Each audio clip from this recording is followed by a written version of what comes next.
All right. We are rolling. We got on Ryan Hopkins. Now, do me a favor, real quick. Give us a little elevator pitch as to who you are. You're one of the owners of Soho Strength Lab, but Yep. you have a couple of gyms, right? Yeah, I have. Well, we had two gyms prior to COVID, and then we closed one during COVID. But yeah, brief intro. I'm a strength and conditioning coach. This is my 15th year in the industry, so I've been knocking around for a couple of years. I opened Strength Lab in 2013. I'd say that was kind of like the pivot from being a coach to a business owner. And then since then, I've been doing all kinds of stuff and get digging into the deep pools of lifting and sprinting and all that. And now I live and work down in Florida. My gym is in New York, and I am occupying my time with coaching at a high school. So that's kind of what I'm doing right now. Cool. So how many coaches have you got in the gym there in New York? Cool. Uh, 13. I think we're at 13 right now. So decent sized staff. Yeah. We were as big as like 19 at the height. Our other facility was like a semi-private and group class facility. It was basically like a giant turf box. So we had a couple more, but then yeah, we kind of downsized it, and we haven't brought that back since. So it's just a little bit smaller now. Crazy. So how many sort of clients are running through that gym then? Oh man, I think consistent clients that are like on the revolving like schedule is probably like 100 and between like 100 and 107. So we have Wow. people that are kind of like, they bop up and down New York to Florida, Europe to New York. So it just kind of it fluctuates, but not that much. It's pretty set core group. Honestly, that's been like our big saving grace, especially during COVID, was that we had this just core group really since like 2013, 2014. It just hasn't gone anywhere. Fantastic. So you got your 100 loyal fans or your 100 Yeah. loyal customers. Yeah, exactly. It's been a blessing, and it continues to be a blessing. It's really what enabled us to stay open, and also allowed me to, and my business partner for that matter, to both move out of the city, away from the business, and have it still flourish. And now it's back to growing again, which is crazy. Never thought I would say that, but yeah. So everything's going good. Fantastic. So tell me about the business side of things. Yeah. You have 13 coaches. How did you go about I educating them, selecting them, progressing them? How 13? I got four guys at my spot. I can't, and we're gonna add on another one, but like I can't fathom 13. You know what? To be honest, like that was kind of our core. Our core tenets are like, look, we want to find the learn it all coaches, but we're also like a group of people who are like heavy implementers. So it wasn't that difficult. New York City is a really deep pool of potential coaches, right? And uh it's the culture competency blend that you do need to strike. But a big part of what we did was coming through either an internship, so academic internships. There's a company up here called Focus Personal Training Institute, and we aligned with them pretty early, and they were pretty good in terms of like sending over really quality interns. And then we probably hired, I don't know, half dozen or so out of that group, and then the other half have been out of the academic side of things. So our training manager, long-term training manager, and the guy who really spearheads that kind of on-ramping and education of the new coaches is a guy named Jason Lee. He was our first intern. So a lot of it has been through that, and then a lot of it has been through my. I don't know if it's like something that I decided that I wanted, but anyone who has walked in and physically hand delivered me their resume has been someone that I've hired, and for whatever reason, but it's always the people and the coaches who have shown initiative that have always panned out. So that's kind of been one of my things is like, look, I don't really take a lot of people. I get a lot of like just email submissions. We don't really take them, but if they take the time to show up and to come meet us or meet me, then we'll generally give them a shot. Uh, for a long time, we did a Friday educational session that was really by request in certain terms of subject matter. And then we would spend about a month on that one thing. So every coach would get about 4 hours of an in-depth conversation, both in practical and in the just kind of theoretical side of stuff. And yeah, we've kept the same. I mean, really, our core group of coaches is the exact same. Most of them are going on a decade, and that's been great. We lost one of our really great coaches to Peter Attia. So Peter Attia, we had she's an unbelievable coach, Beth Lewis, and she works now. She's Peter's coach. They still do a lot of their training sessions in our gym when she's in town. So it's been a really great situation. How have you managed to keep the rest of the guys around for so long? Because that's one of the big issues with gyms is obviously coaches just bounce real quick because they're looking to get paid more, Yeah. think the grass is greener somewhere else. So how have you managed to do that? Pay them. You got to pay. That's, this is kind of like where I wouldn't say like have friction with a lot of business coaches or whatever, but I would say that my core tenet for trainers, and this has changed a little bit over the years, but has always been, they've got to, like, they know the price point of the training session. They know exactly how much of that we're actually doing by housing it, like they are really doing the work. And yes, we have the infrastructure that's provided to facilitate it. They're doing it. So if you're not paying them 50%, this is all one-on-one, mind you. So it's a little different if you're a different model. But if it's one-on-one, like you got to give them a good split. And then you also have to be open to negotiation for like, hey, if you do have a long-term guy or girl who's high volume, you got to make some concessions and invest in them. So like health insurance, stuff like that, and good health insurance, I think is something that's important to offer. I've actually had a little bit of a difficult time with that because of what that actually costs individual to individual. And in New York, it's something where like, if the base that you can provide someone with insurance is $792 a person, you have to explain to them that like, hey, look, we can either take care of this and pay you a much lower rate per hour, or it can be taken out of your paycheck. And a lot of them opt out. So it's actually a tough situation. If we had a bigger group, it might be a little easier, but the main thing we've seen is if you pay them and they look around, it's not like they haven't gone and searched, they stay. The other thing that we do is if they hit a minimum number of sessions a month, we let them do their independent training businesses on off hours for free. Oh. And that's big. So we keep them in the gym, so they don't go and like, I don't even want to say this out loud, but they don't end up going to, there's all these independent training spots, literally that's the name of the business. And they're like a block or two away, and they could very easily go over there with the clients and do their thing for arguably like, maybe $20 more an hour that they would keep. But if they don't have to travel, if they don't lose an hour and a half or whatever a day having to go to and fro, you can keep them there. And then they're very happy with what we do. We're, like I said, we're all very familiar. We all know each other. It's a blessing in terms. I've been very fortunate. It's not to say I've never been burned, because I've been burned a number of times, but I also understand like the, playing ball in a business like this and what that comes with and what you can chalk up to the game and what you take personally. Sure. Yeah. Yeah. I'm with you. I I hired Gym Launch, and I mean they've been telling me I pay guys way too much since I've been with them.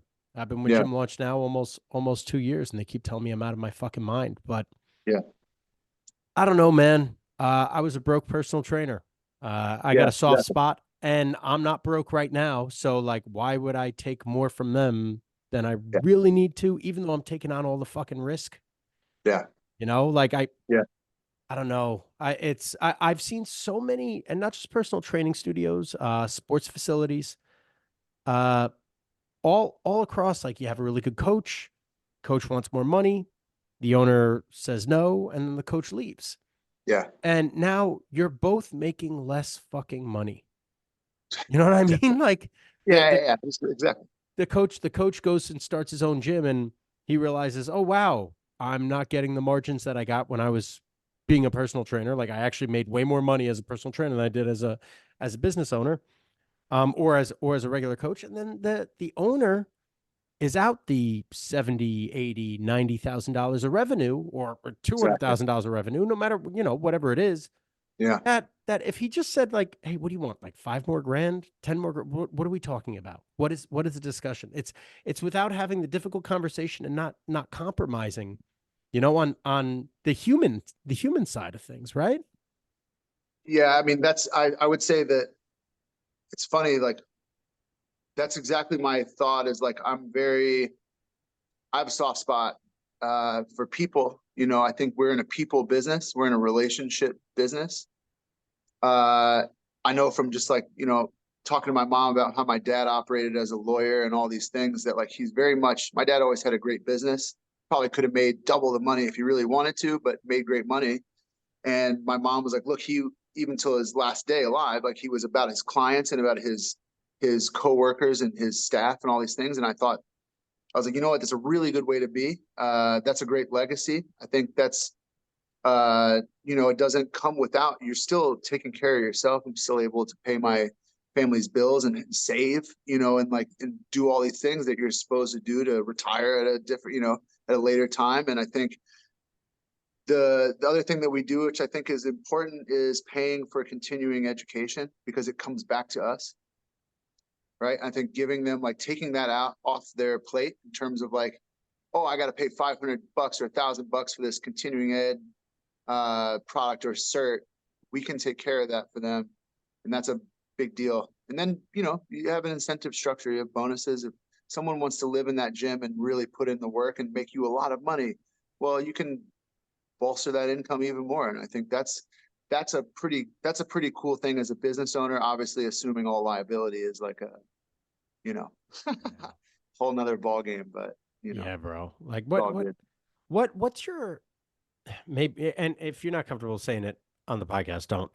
What's you have one trainer, or what's your highest grossing trainer? What kind of numbers do they do in?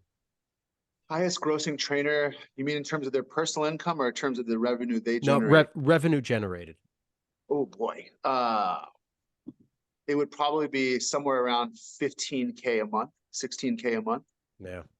Yeah. So I mean, like, that's not the average, but I would say like that's on average, let's say on average, they're probably doing nine a month. It's 9 to 15 would be the range. Mm-hmm. And what do you do to get them more clients? Are you getting Nothing. them clients so they get Yeah. their own clients? No, they don't get this. No, I shouldn't say that. I mean, like from a acquisition standpoint, I don't even want to say it. We don't have to do any advertisement. It's really more of like, this is our 12th year, and we've always kind of been, it sounds like a niche within the industry, but we're known as being very skilled. And like, we get a lot of people from other gyms that have had bad experiences at a higher price point than us. And then we do a lot of stuff that, I think is uncommon when it comes to like actually getting results, and being able to demonstrate that a number of different ways. And so we get a lot of word of mouth. We get a lot of referrals. That's basically it. But I try, like, if I bring in a new coach, they're on the front of the funnel, and I try to stack it up as heavy as I can until they go, like, no more of that, and then leave it. And then, we keep an eye on retention. That's like, we hang our hat on this like 90% plus retention rate, and having people for a decade plus is like really a feature of our facility. And that's really what makes the whole thing work, is this mega high retention rate. Yeah, I think that's the thing, is it just comes from doing a really good job all the time and not like letting that slip. And that's on our coaches. They all, like, they have to stand in a pretty skilled room. Yeah. It's tough to be like phoning it in when you got another guy over there that's doing the most. Mm-hmm. Now, what are you coaching your coaches to do to ensure high retention? Like, what are your touch points? What are your keynotes? Or are you just hoping that they do a stand-up job and like the CEUs take care of the rest. Like, are you doing sales? Are you doing any kind of marketing strategies for these guys? Like, are you doing personal cards? What do you tell me what it is that you're doing to, and it's all one-on-ones, not semi-private, right? Yeah, it's all one-on-one.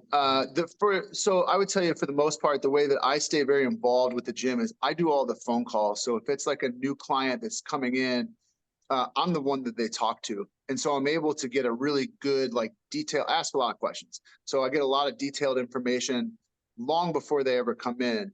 And then I'll give them a big breakdown of what that client has given me from their new client form, and then the details of my conversation with them prior, and a couple of the things that I've said that I want them to hit on again in the intake assessment. And then we have a really good dynamic assessment that has changed probably 4 or 5 times since we've opened. And it's really good. So it's really easy to implement. It gives us a ton of information. They all have, so I have a mentorship, and with that comes our assessment process, and it has a checklist of every single thing that you can look for in these things to touch on. And so that's the main thing, is that the assessment, I think, is on the dot. In terms of the programming and, like, look, how exactly they're going to assemble the session, I don't micromanage that, because there is a tone and a preference to each coach. We have things that are kind of like standard practices or things that we don't do, and that's the only thing I ask them to adhere to. But I think presenting a lot, we bring in a lot of coaches and presenters to the gym, and our staff attends that, right? So that's like the big thing is they're always current. They're always getting the new stuff. If it's something that's good enough, we have an intern learning folder that all of the staff has access to.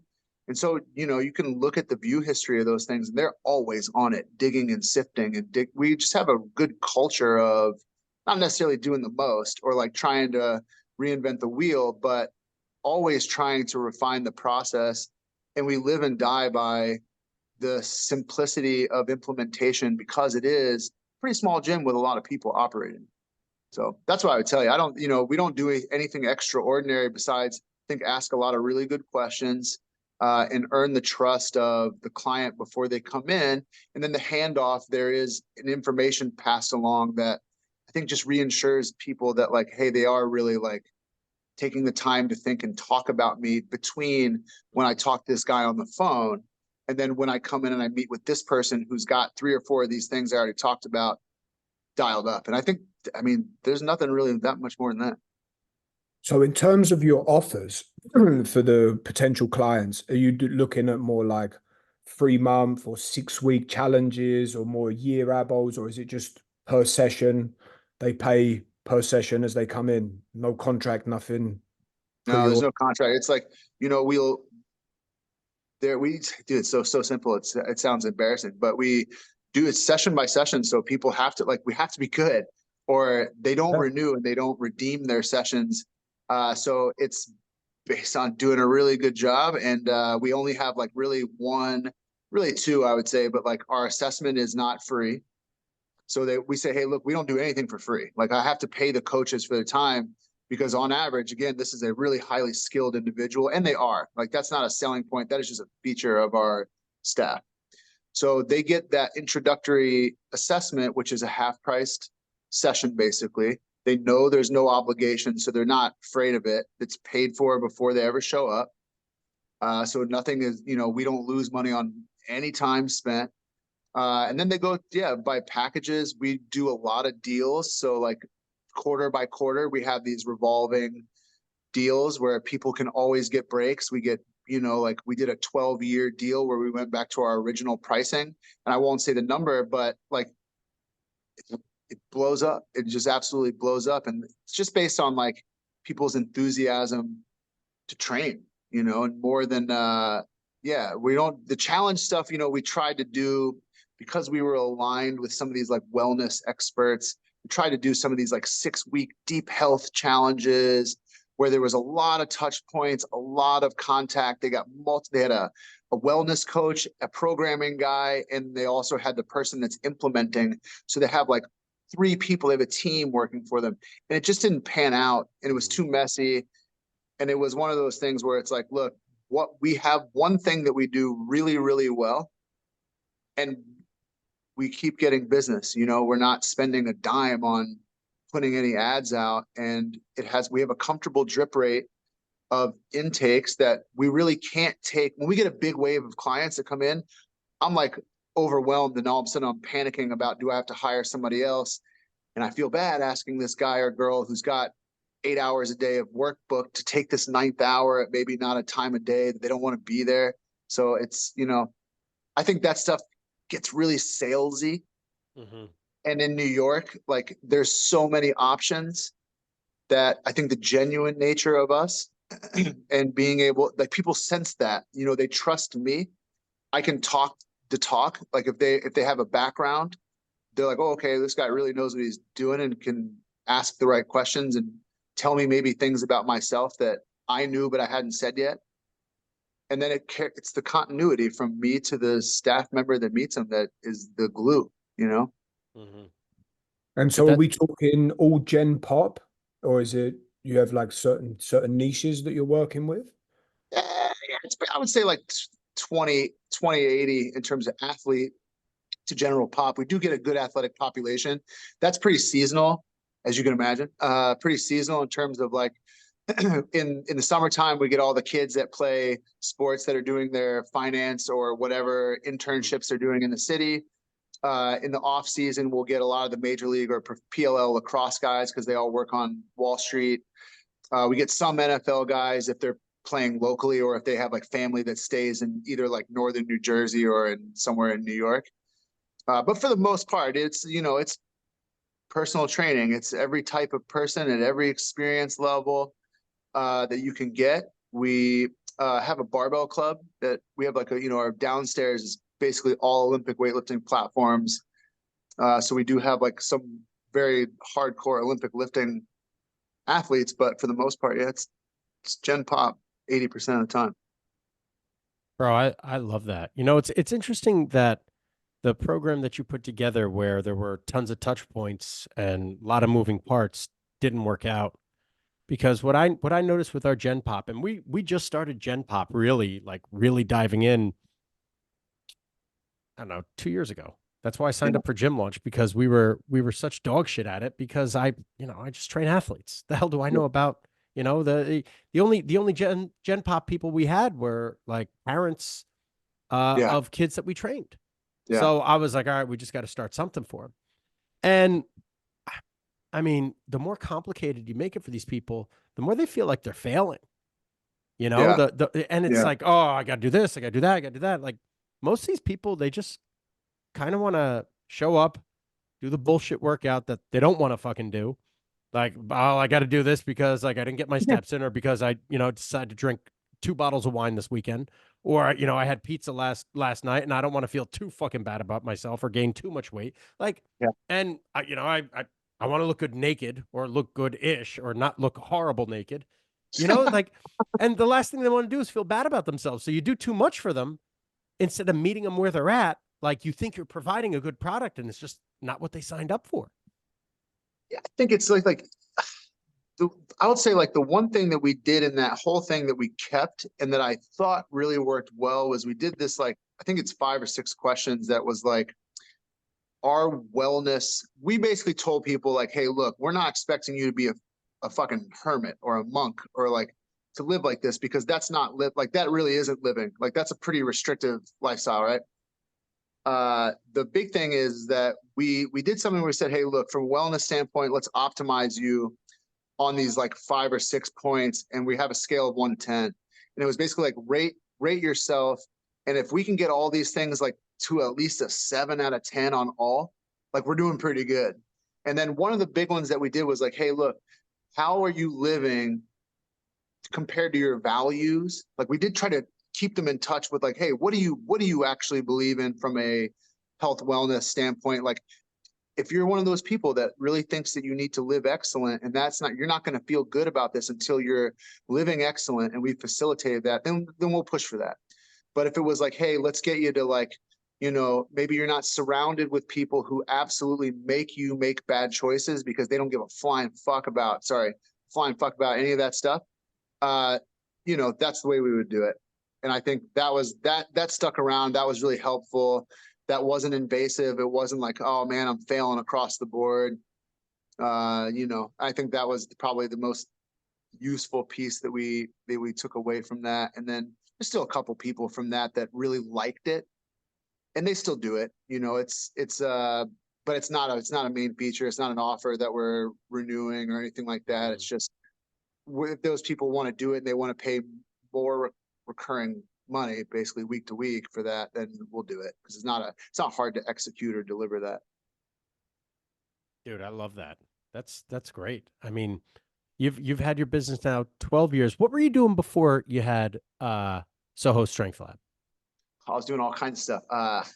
When I moved to New York in 2008, and I didn't want to train. I went to school for athletic training, and I was like, I don't want to do this. So my dad was like, well, why don't you go to New York, and you should probably get a job that gives you insurance. So 6 months prior to moving, I got a job at Starbucks. So, I moved to New York with insurance. They put me in Times Square. So I had a job at Starbucks in Times Square, which was basically like you could imagine. It wasn't that cool. So my shift manager there was like, I'm getting out of here. I got a job as a logistics manager at this expo company. You want to drive forklifts and trucks? And I was like, yeah, fuck it. I was 21 years old. So I was like, I'll do that. So I drove trucks and forklifts for about a year. Didn't like that much, but I made a lot of money, funny enough. And I ended up turning basically the warehouse like into a gym. So like I turned the forklift into a squat rack and a I needed to train. So I was like, you know what? Let me go and get a job. Best thing I knew was Equinox. So I was like, I'll go and get a job at Equinox. That's where I started. That's where I met both of my business partners that we opened the gym with. And I just cranked out sessions for 10 to 12 hours a day for 4 years. And then had a little bit of money saved up and started the gym. And that was basically it. How much did it cost to open that gym? No one's going to believe this. Not a lot, but so it was a big struggle because none of us had any money. So that was like we had 10,500 a piece on paper.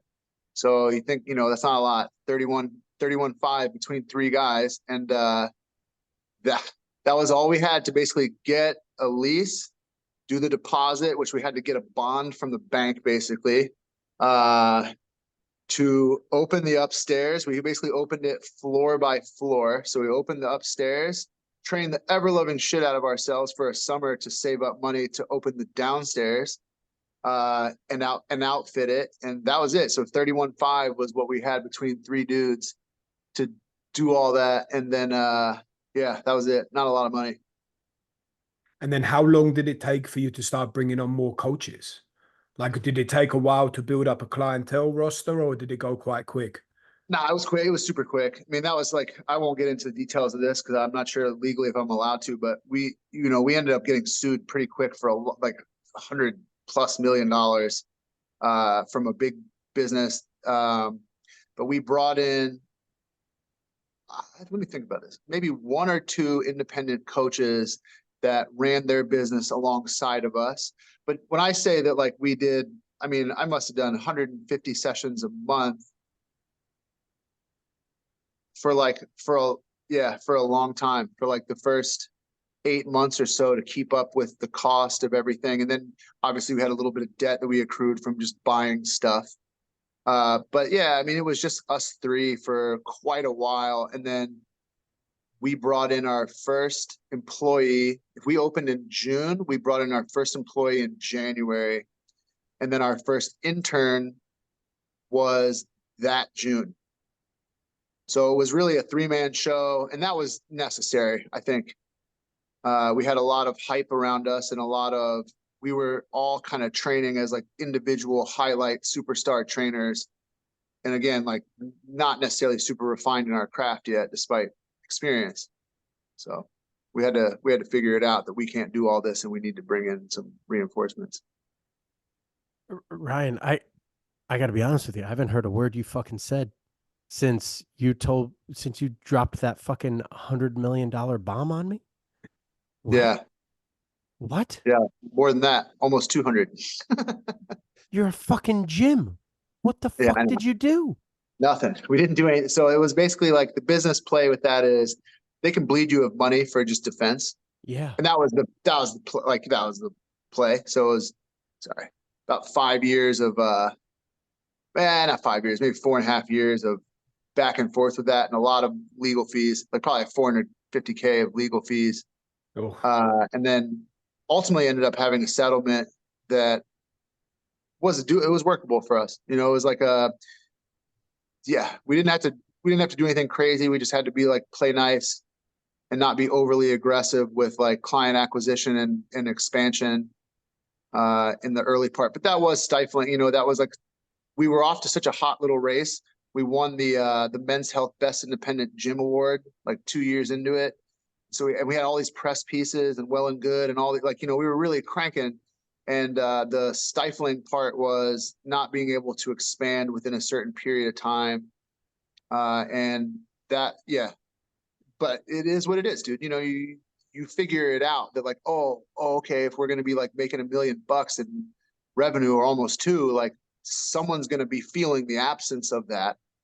And they're probably going to want to battle it out with you and see if you really want it. And that was the case. And, we've had to do our own little stuff here and there with people that open gyms with the exact same name. But not quite to that level, but it's just the price of playing ball with big boys. I fucking hate everyone. Yeah, that's how I felt. Dude. I don't know how you didn't just say fuck this. Like that type of stress. Like I would have been shitting blood. Yeah, dude, it was not. I mean, I'll just say like full transparency. I was really very upset with myself and like the biggest thing in that thing I think is it makes you question yourself. Like, what did I actually do something really wrong? Or like, are they going to spring something on me that I don't remember? That it's going to be Yeah. like a total nail in the coffin. But it wasn't that, and having gone through multiple, like literally been deposed multiple times, I was like, all right, well, they're really just kind of like looking for something and there's nothing really there. And some of the stuff was crazy in terms like, once you look at like all, basically like each article that you're being charged with or being accused of comes with 10 million bucks. So it's like it quickly adds up. So it sounds like a massive number, but it was just maybe two things that we actually had to defend and prove. The rest of it was just to like, scare the shit out of it. It was like the pucker factor was high. Bro, fuck that. Just be a plumber. Like go back to the fucking forklift. Like what the We'll go back to the fuck? forklift. Bro, fuck that. Yeah, a good time on the forklift. so there was something that you mentioned earlier on that I just wanted to go into before we move on completely. You said that there were certain standard procedures that you want to take place and certain things that you don't want to take place within the gym. What are the things that you don't allow your coaches to do in the gym? It comes down to like more like like I don't even know what the term would be like like modality conflicts or like things that like wash out the training effects of this session. So the big thing that we had problems with is people like, CrossFit was like wild hot when we opened up. So everything became a WOD and everything became like as hard as possible. There were a lot of burpees, just say it like that. But stuff where I was like, all right, we're standing on the idea that we are a true, our gym looks like a college strength and conditioning facility, especially when we first opened.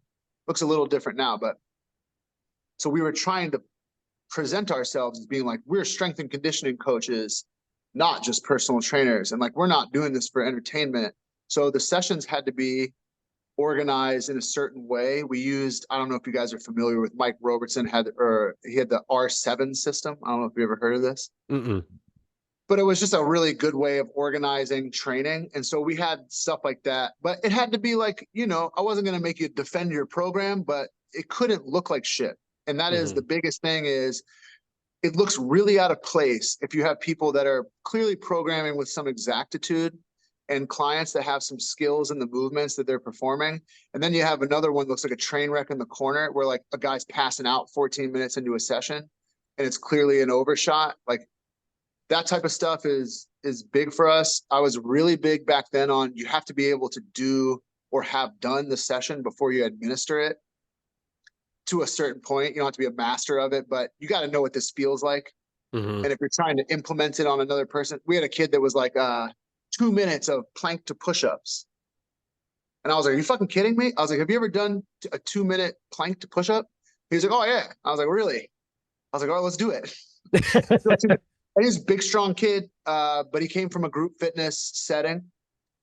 He got 45 seconds into it, and it's like, okay, I'm just gonna like leave you to think about that. And this was like a 45-year-old lady who's never exercised, Yeah. right? So like, those are the types of things. It just can't be. It can't be shit. I don't ask everyone to use barbells or if someone's a kettlebell really good with kettlebells, I don't care. But it just can't be something that we can't defend. God forbid, again, like another lawsuit, someone gets hurt. The first thing that I got with a lot of that stuff was like, talk to me about what's industry standard back in 2010 when you were making this presentation for X, Y, and Z. It's like, well, they're going to dig that shit out and we better be able to stand by it or we're going to look like we did something negligent, and that's kind of what I care about the most. That is terrifying, right? Like as the gym owner, what's negligent, right? Like, and you have to flat out defend everything. Yeah.